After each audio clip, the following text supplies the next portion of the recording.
featuring Kings Hollow, Redcon 1, Madison Rising, and a few other little surprises we got tucked away back here. I want to thank Ripka Media and My High Radio for their donation that they're getting ready to send out to us. It's really, really great to see other people chip in and help. And, of course, those people will be recognized as Operation I Got Your 6-2 continues to build. The entertainment's there. It's locked in. Now we just got to build from there. So we look forward to having all y'all out there too. That's Operation I Got Your 6-2 is October 6th. So I mean, yeah, man, y'all get in there and check it out and all that good shit, man. It's hold on a sec.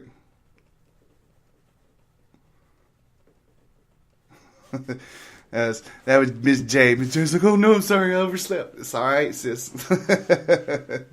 It's cool. We got one in the dock, one overslept. It's all good though. It's Valentine's Day. It's Valentine's Day. Go spend some time with your man, your girl, all that good shit. Jay's like, give me a second, I might jump in. I was like, all right, cool. So yeah, man, I'm surprised y'all ain't thrown out no ideas already for a game, man. That's kind of crazy. I figured y'all be jumping in that, especially Ryan, man. Ryan want to see something played that he made up. So we got I got a couple of those human soccer balls too. We're gonna do a little competition out of that. We got a nice little grassy area right there beside the bar, and I was thinking about doing like not like a King of the Hill, but we'll do something with the human soccer balls. We might even go pick up 2 more, so that way we can have 4 people out there. This stuff's going to continue to grow, y'all. This is just epic of what's going on right now. Just completely, this is just epic. It's going to be fun to get out here and do this stuff.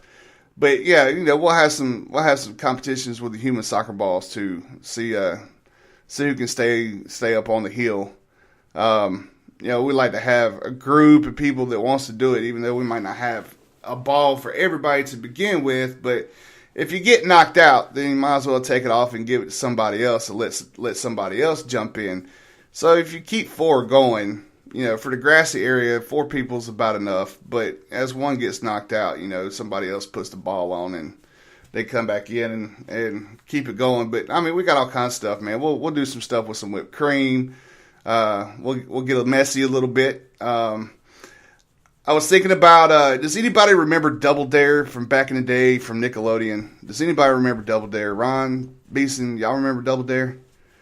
That TV show on Nickelodeon back in the day where people would just get all kinds of messy. It was one of my favorite TV show, game show, TV, yeah, whatever. I'm getting cross-tongued here. TV shows back in the day, kids getting in there getting messy and stuff. That stuff's got to taste good. I seen one like back behind the scenes that's like most of it is edible because it's a family environment. Everything's done new. I don't ever use any leftover shit. It's supposed to be all new, so that way if you do get it in your mouth, it's okay to eat it. But I thought about bringing some of the games from that show on as well. Thought about doing a little. I forget what the name of them are, but a little scavenger hunts. There you go. We thought about doing a little scavenger hunt around the shopping center. So you got Publix, you got a few little stores and stuff right there. We thought about doing a scavenger hunt with the stores and stuff like that. Okay, well here's your first clue to find out what store this is. You go in, you got to talk to somebody about getting the next clue and whatnot. So there's a few. I mean, there's all kinds of stuff that we got planned up coming on, man. It's epic. I want to say everything, but I can't because I got to keep some of y'all suspense. But yeah, we thought about bringing some of those Double Dare moments back. We'll probably do a trivia game like that too. Like we're gonna hit the mid '80s and the '90s and the early 2000s ups with trivia stuff. We're not gonna go back so far that only our grandparents would know the answers to, or parents would know the answers to these questions. Time to update the community on their questions and trivia games and stuff like that. We're gonna show them how it's done DG style. We're gonna get messy, we're gonna get fun, we're gonna get dangerous, and we're gonna have a badass time, man. So we're gonna start off 2 hours. It'll be from like 7 to 9 starting off, and just depending on how it goes. We start getting a bigger crowd, then of course we'll go longer, so that way we can involve more people.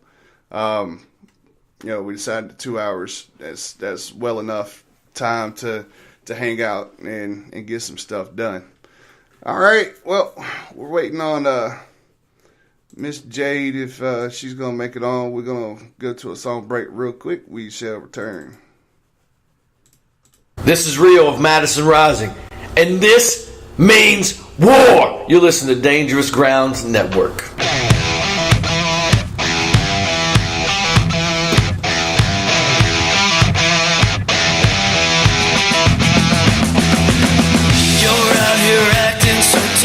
And now I'm calling your bluff. Black hoods and no faces. We'll take it out to the streets. That's where we can meet. You bring your sticks, I'll bring gauges. Just don't know what you've been asking for. This means war. Lock 'em up, knock 'em down.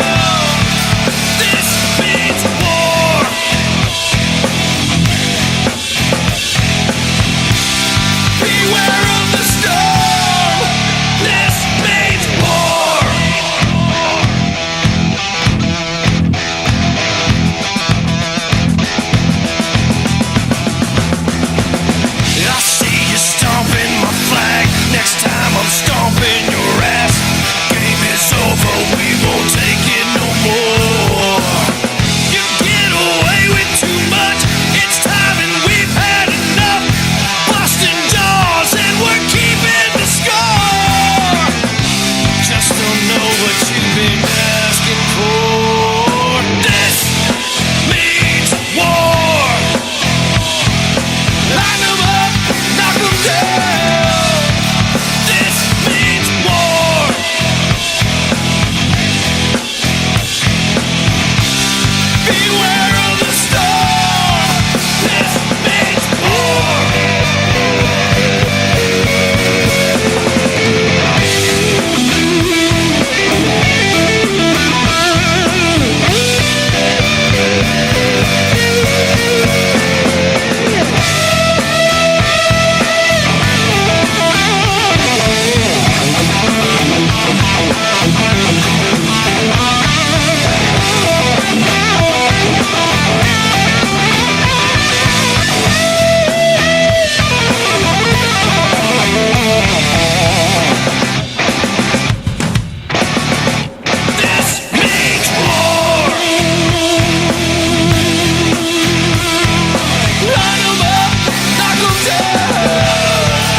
Bit of War by Madison Rising.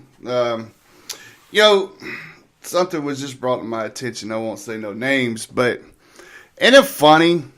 Isn't it funny how people go out and tell their exes or their baby mamas or baby daddies or whatnot, oh, I can't afford to do something this week, but yet they turn around and just have pictures of their lovely selves partying it up, or out on a roller coaster, or having a good time. But yet you can't afford to take care of your responsibilities. Come on, people. Y'all got to think. I mean, if you're doing it on purpose is one thing, but I honestly think that some people just don't have the common sense not to do that. I'm just saying.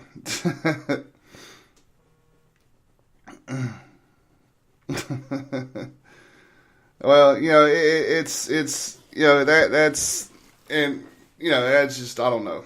Don't even get me started on the whole child care, child support bullshit.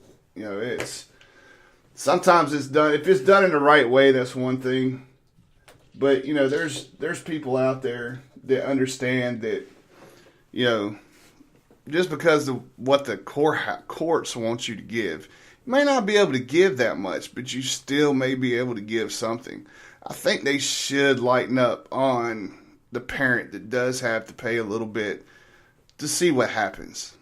I know my ex has got more help for me since it's been put in the custody papers that I'm not required to pay child support. She's gotten a whole hell of a lot more help than just child support, which, I mean, I did help out my kids extra when I'm in the military, gone, I'm paying child support, and I'm, sending them extra money. But it's nice to be at home and be able to do these things face to face with them. And, show them that love and support from, dad and whatnot. And it's, if you got good common sense and you can co-parent together, that's the biggest thing out there, is to be able to co-parent. You got to be able to co-parent. If you can't, then things are just flat out hard and miserable, not only for yourself, but for, for the kid and stuff like that too, But, that's just something that you want to try to keep out of it, is the kids.